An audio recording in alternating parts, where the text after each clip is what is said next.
So my name is Amy Margolis, and I probably know half of you in here, and I've been traveling on a speaker circuit with about everybody on this program. So I look forward to hearing them all talk again. They have tons of great information to share with you. So I was asked to give a legislative update. And we did one of these up in Portland, gosh, I don't know, 3 weeks ago or so, and I called it the least exciting legislative update ever. And that's because I have very little information to share with you. But what I'd like to talk about is the process of what's happening. And for those of you who've heard me talk before, I talk about this year as, 3 trains on the tracks, barreling forward side by side. Those trains are the OLCC, the Oregon Legislature, and the Oregon Health Authority. The OLCC has, as you all know, been on listening tours. They're responsible for the implementation and regulation of recreational cannabis in the state of Oregon. They've come down here, they've gone to Portland, they've been all over.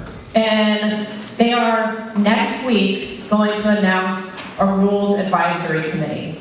That Rules Advisory Committee will be similar to the Rules Advisory Committee we had for House Bill 3460, which created licensed dispensaries.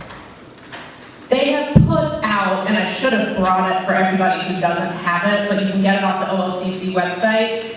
They put out a chart, and that chart is filled with their recommendations to the legislature. I think there are 55 items, give or take, on that chart. All the way from OLCC having law enforcement powers, to issues around racketeering, to some technical changes, and that will have an accompanying technical bill that's actually going to be heard in the legislature, I think on Monday. It's called the Technical Change Bill. And you can go to the Oregon Legislature and pull it if you'd like to see it. So the OLCC is moving forward.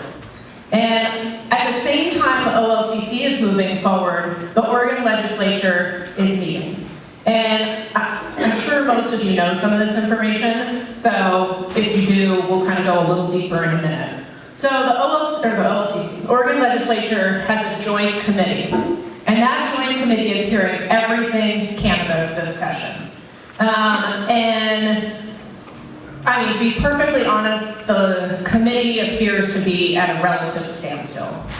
So what they started with, they have to make rules around 91. So what happened is that 91 gives the OLCC the ability to regulate cannabis and create 4 licenses: processor, producer, retailer, and wholesaler. And then it also says the OLCC can collect taxes at a certain rate in the bill, or the ballot measure, excuse me. And that's pretty much all ballot measure 91 did. So the legislature is tasked with creating statutes around that ballot measure to give guidance to the OLCC. And the OLCC, at the same time the legislature is meeting, is moving forward with those rules. If I were a betting woman, I would bet that those rules are drafted. And that when the RAC Rules Advisory Committee is announced, there will already be a set of draft rules that the Rules Advisory Committee be working from. I would also suggest, and I actually know, and probably some of you in this room do too, that Shannon O'Fallon, who drafted the 3460 rules, is also drafting these rules. So at least she has some experience in understanding how this process works. So the Joint Committee is meeting, and they are creating statutes, laws, around 91.